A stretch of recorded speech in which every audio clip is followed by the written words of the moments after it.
According to the UN's refugee agency, more than 65 million people have been forcibly displaced. 22.5 million are refugees, more than a quarter of them from Syria. And there are 10 million people who are stateless, not considered to be citizens of any country. That includes more than 650,000 Rohingya forced out of Myanmar since August. One of the most dangerous places is the Mediterranean. More than 14,000 people have died in those waters since 2014, trying to reach Europe. Peter Sharp has that report.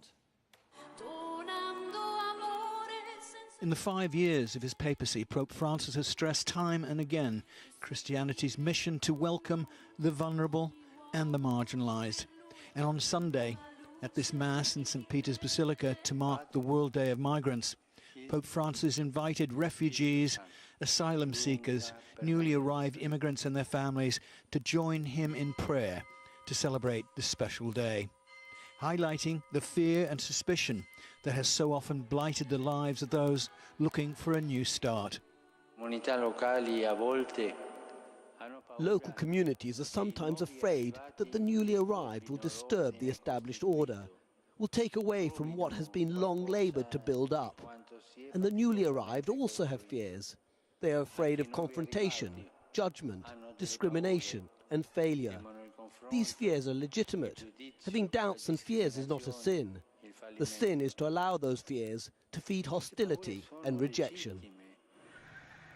Pope Francis is speaking out at a time when wealthy Western countries are tightening their borders, even though there are more displaced people on the move than ever before.